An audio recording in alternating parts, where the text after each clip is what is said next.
Baik, Assalamualaikum warahmatullahi wabarakatuh. Waalaikumsalam warahmatullahi wabarakatuh. Warahmatullahi wabarakatuh. Terima kasih teman-teman telah menyempatkan waktu untuk pemaparan saya pada pagi hari ini.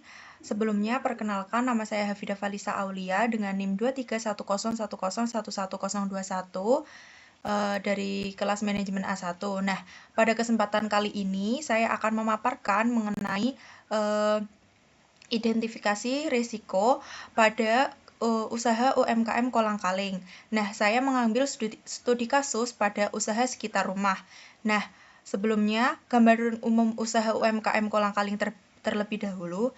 Nah, jadi usaha yang saya analisis dalam tugas ini adalah usaha kolang-kaling setengah jadi milik kakek saya. Nah, usaha ini bergerak pada bidang pengolahan bahan pangan tradisional, yaitu mengolah kolang-kaling dari bahan mentah menjadi produk setengah jadi yang siap diolah kembali pedagang atau konsumen. Kemudian proses usahanya itu dimulai dari pencarian bahan baku terlebih dahulu, kemudian dilakukan pembersihan, pengolahan, penyimpanan sebelum dijual kepada pengkola atau pembeli dalam jumlah besar. Nah, usaha ini sudah berjalan cukup lama dan sebagian besar penjualnya bergantung pada tengkulak atau pelanggan tetap. Namun, dalam menjalankan usaha pasti terdapat berbagai ketidakpastian seperti perubahan cuaca, ketersediaan bahan baku, serta berkurangnya pelanggan lama. Nah, oleh karena itu diperlukan analisis resiko agar usaha dapat tetap berjalan secara stabil dan berkelanjutan. Nah, yang pertama, identifikasi resiko terlebih dahulu. Nah, di sini ada risiko, sumber risiko, jenis risiko, dan dampak risiko. Nah, yang pertama, harga bahan baku naik. Nah, itu sumber risiko eksternal.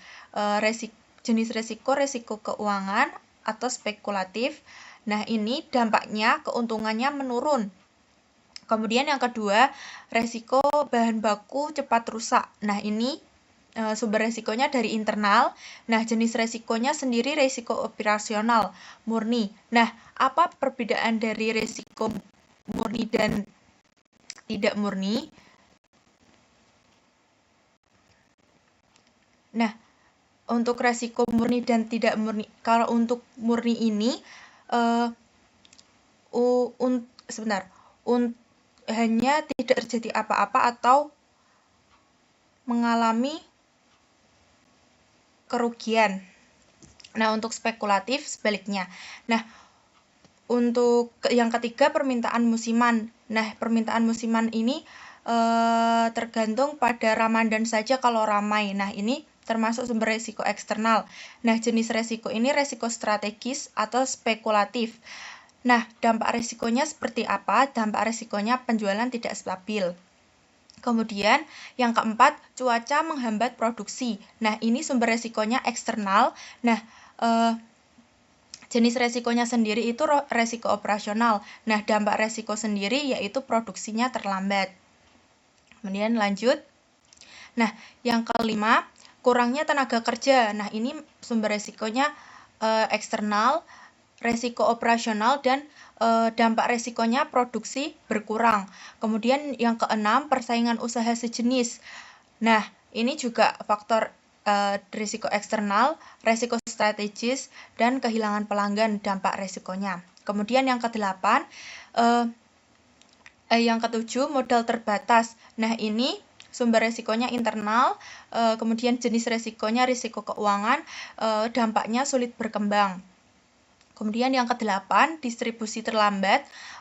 Untuk sumber resikonya internal, jenis resikonya resiko operasional, dampak resikonya membuat pelanggan kecewa. Kemudian yang kesembilan, perubahan selera pasar. Nah, perubahan selera pasar ini seperti apa? Perubahan selera pasar ini misalnya mungkin di kalangan Gen Z ke bawah itu mungkin masih mau mengonsumsi kolang-kaling, akan tetapi kalau di atas seperti Gen Z dan lain-lainnya mungkin udah agak jarang ya untuk menyukai itu kolang-kaling. Nah, itu sumber resikonya eksternal. Kemudian jenis resikonya resiko strategis. Nah, dampaknya penjualan menurun. Nah, kemudian yang ke-10, tengkulak atau langganan lama banyak yang pensiun. Nah, ini yang saya maksud pensiun di sini yaitu banyak tengkulak yang di sini tuh sudah sepuh dan mohon maaf ada beberapa yang sudah meninggal. Jadi dari pihak keluarga anak cucunya itu tidak ada yang meneruskan. Jadi tengkulaknya lama perlahan itu pada hilang. Jadi tengkulak yang udah langganan itu jadi makin sedikit yang udah langganan di itu mbah saya. Kemudian itu sumber resikonya eksternal. Nah, jenis resikonya resiko strategis. Nah, kemudian dampaknya penjualan menurun karena kehilangan pembeli tetap. Kemudian yang ke-11 cuaca hujan saat mencari bahan baku kolang-kaling. Nah, ini mengapa? Karena kolang-kaling itu terletak di daerah pegunungan. Nah, jadi kalau misalnya hujan, ya itu udah nggak bisa mencari kolang-kaling karena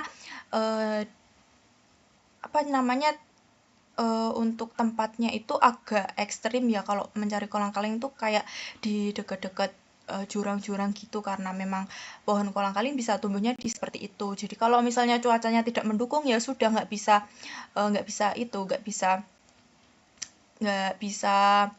mencari lagi ya, otomatis kalau misalnya udah sampai di tempat ya harus ngekos dulu, harus nginep dulu yang seharusnya bisa pulang hari ini sambil bawa bahan, tapi karena cuaca menghambat ya nggak bisa, harus nginep dulu nanti menunggu cuaca baik. Nah, itu sumber resikonya eksternal, jenisnya resiko operasional, kemudian dampaknya pasokan bahan baku terlambat sehingga produksinya terganggu. Kemudian yang ke-12, kualitas bahan baku kolang-kaling tidak sepenuhnya baik saat pencarian. Nah, ini itu, jadi kolang-kaling itu berbentuk mentah ya. Jadi kalau misalnya kita tuh udah cari, kelihatannya bagus, tapi belum tentu nanti pas kita olah, kita udah direbus, kemudian dioncek, dikupas, nah itu belum tentu di dalamnya itu buahnya tuh bagus. Kadang ada beberapa kolang-kaling tuh yang dalam isinya tuh nggak ada, hanya kulitnya saja. Nah, ini sumber resikonya eksternal, kemudian jenisnya resiko operasional. Nah, dampaknya sebagian bahan tidak dapat diolah dan dijual sehingga menyebabkan kerugian. Nah, kenapa? Ya, karena itu tadi. Karena kalau misalnya kolang-kaling yang udah ambil dari gunungnya itu 1 truk, tapi banyak yang rusak, otomatis hasilnya nanti itu ya sedikit. Jadi kayak hasil mau menjualnya itu udah berkurang karena tadi ada yang rusak, seperti itu. Kemudian yang B, analisis kritis. Nah, analisis kritis ini, resiko mana yang paling berbahaya? Mengapa? Nah, resiko yang paling berbahaya adalah kualitas bahan baku yang tidak sepenuhnya bagus saat proses pencarian kolang-kaling. Nah, kenapa? Nah, hal ini tuh terjadi karena tidak semua bahan baku itu diperoleh memiliki kualitas yang layak jual. Jika bahan baku dalam kondisi jelek atau rusak, maka tidak dapat diolah maupun dijual sehingga menimbulkan kerugian langsung bagi usaha. Nah, jadi seperti itu. Kalau misalnya bahan bakunya udah rusak, ya udah, ya kita menjual hanya yang bisa dijual saja. Jadi kita udah nggak bisa gimana-gimana lagi karena ya bahan baku itu memang kalau kolang-kalingnya memang sudah tidak baik, kualitasnya kurang baik juga nggak bisa dipaksakan dijual pun tidak bisa. Kemudian nomor 2, apa semua risiko harus dihindari? Tidak semua risiko tuh harus dihindari. Dalam kegiatan usaha, risiko merupakan hal yang wajar dan tidak dapat dipisahkan dari aktivitas bisnis. Jika semua risiko dihindari, maka usaha akan sulit berkembang karena setiap keputusan selalu memiliki kemungkinan kerugian. Kemudian yang perlu dilakukan oleh pelaku usaha adalah mengelola resiko sendiri, bukan menghindari sepenuhnya. Nah, resiko dapat diminimalkan dengan perencanaan yang baik, pengawasan proses usaha, serta pengambilan keputusan yang tepat. Dengan pengelolaan yang baik, resiko justru dapat menjadi peluang untuk memperbaiki dan meningkatkan kualitas usaha. Nah, Kemudian yang ketiga, strategi yang dilakukan jika saya menjadi seorang manajer usaha. Nah, sebagai pengelola usaha, beberapa strategi yang dapat dilakukan untuk mengurangi resiko adalah sebagai berikut. Yang pertama, memperbaiki sistem penyimpanan. Kolang-kaling termasuk bahan yang mudah rusak. Nah, jadi oleh karena itu, penyimpanan yang baik itu sangat penting agar kualitas produk tetap terjaga dan tidak menimbulkan kerugian akibat bahan yang basi atau tidak layak dijual. Kemudian menjaga kebersihan proses produksi. Menjaga kebersihan proses produksi dalam pengelolaan makanan akan meningkatkan kepercayaan konsumen. Produk yang higienis juga akan memperpanjang daya tahan kolang-kaling sehingga risiko kerusakan dapat dikurangi. Kemudian yang ketiga, mencari pemasok alternatif. Nah, ketergantungan pada satu pemasok dapat menimbulkan masalah jika bahan baku sulit diperoleh, terutama saat cuaca hujan. Dengan memiliki beberapa pemasok nantinya, usaha tetap berjalan meskipun terjadi kendala pada salah satu sumber bahan baku. Nah, ini pentingnya punya relasi, tidak pada satu tempat yang bisa dibuat mencari bahan baku. Jadi, misalnya nih, awalnya mencarinya di daerah Wonosobo saja. Nah, kalau misalnya di daerah Wonosobo pertama jauh dan kalau misalnya hujan ya udah nggak bisa udah nggak bisa cari. Nah, ini pentingnya mencari pemasok alternatif. Jadi tidak hanya punya satu pemasok saja, tapi punya beberapa pilihan lain. Kemudian yang keempat, memperluas pasar online dan offline. Nah, karena beberapa tengkulak lama sudah pensiun, nah sistem yang perlu diperbaiki yaitu usaha perlu mencari pelanggan baru. Nah, penjualan dapat diperluas melalui pasar tradisional, kerjasama dengan UMKM makanan, maupun promosi media sosial. Nah, ini karena sekarang di desa saya itu sudah ada desa wisata, jadi bisa dilakukan kerjasama dengan UMKM makanan karena dalam desa wisata saya merupakan desa wisata olahan kolang-kaling. Jadi mereka membutuhkan supplier kolang-kaling untuk membuat seperti kerupuk kolang-kaling, tahu bakso kolang-kaling, manisan kolang-kaling, dan lain sebagainya. Nah, kerjasama itu perlu dilakukan untuk menjalin hubungan kerjasama yang baik supaya nanti mendapatkan pelanggan baru yang tetap seperti itu. Kemudian yang terakhir, mengatur produksi sesuai permintaan pasar. Jadi untuk produksi yang disesuaikan dengan jumlah permintaan dapat menghindari penumpukan stok dan mengurangi risiko kerugian akibat produk tidak terjual. Nah, seperti sekarang bulan Ramadan. Bulan Ramadan itu biasanya kolang-kaling sangat banyak dicari tengkulak sampai belum dipasarkan saja sudah habis dipesan. Nah, berarti kalau misalnya bulan Ramadan untuk stoknya ditingkatkan. Mungkin kalau untuk bulan Ramadan agak diturunkan karena tidak semua orang mengonsumsi kolang-kaling seperti itu.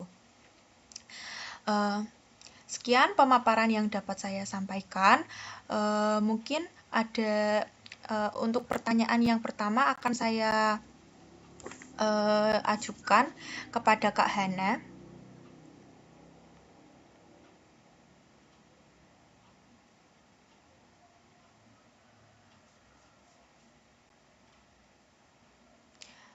Nah, untuk pertanyaannya, mengapa cuaca dapat dikategorikan sebagai resiko operasional dalam dalam usaha pengelolaan kolang-kaling? Baik, sebelumnya terima kasih atas pemaparannya, Hafidah.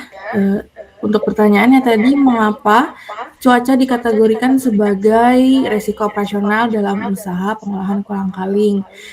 Karena cuaca ini secara langsung mempengaruhi kegiatan operasional atau aktivitas sehari-hari dari usaha tersebut, apalagi terutama dalam proses pencarian dan pengadaan bahan baku kolang-kaling. Dan kalau terjadi hujan, proses mencari dan mengangkut bahan bakunya itu menjadi lebih sulit dan memerlukan waktu yang lebih lama.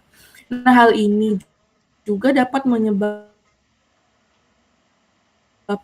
keterlambatan produksi, berkurangnya jumlah bahan yang diperoleh, serta terganggunya proses pengolahan. Nah, oleh karena itu, cuaca itu termasuk risiko operasional karena berdampak langsung pada kelancaran kegiatan produksi usaha. Seperti itu, Kak. Tidak jawabannya. Terima kasih, Kak. Izin menanggapi jawaban dari Kak Hana. Saya setuju karena cuaca memang berpengaruh langsung terhadap kegiatan operasional usaha. terutama dalam proses pencarian bahan baku kolang-kaling. Ketika cuaca buruk, aktivitas produksi dapat terhambat sehingga mempengaruhi kelancaran usaha. Baik, terima kasih Kak Nabila. Izin bertanya, kenapa sih besarnya pengaruh cuaca itu terhadap jumlah produksi kolang-kaling setiap harinya? Baik, terima kasih atas pertanyaannya. Seperti yang saya jelaskan tadi, pertanyaannya tadi mengapa seberapa besar pengaruh cuaca terhadap jumlah produksi. Nah, cuaca ini berpengaruh untuk yang pertama itu berpengaruh langsung saat pencarian bahan baku. Nah, ketika bahan baku itu cuaca tidak mendukung, otomatis bahan baku itu terhambat untuk mencarinya. Nah, pengaruh cuaca cukup besar terhadap jumlah produksi kolang-kaling setiap harinya karena proses bahan bakunya sendiri itu tergantung cuaca. Saat hujan, pencarian bahan baku otomatis terhalang. Nah, sehingga jumlah bahan yang diperoleh biasanya kurang. Awalnya yang biasanya 1 truk, nanti turun jadi pick up aja. Karena ya cuaca itu menjadi pengaruh utama untuk mencari bahan baku. Karena dalam pencarian bahan baku itu lumayan ekstrim Kak Anita. Jadi sehingga produksi yang dihasilkan juga menurun jika dibandingkan dengan ketika cuaca itu normal, seperti itu. Apakah sudah cukup menjawab Kak Anita? Sudah Kak, terima kasih banyak ya. Baik, terima kasih. Terima kasih teman-teman atas perhatiannya. Sekian pemaparan yang dapat saya sampaikan pada kesempatan kali ini. Kurang dan lebihnya mohon maaf. Wassalamualaikum warahmatullahi wabarakatuh. Waalaikumsalam. Waalaikumsalam warahmatullahi wabarakatuh.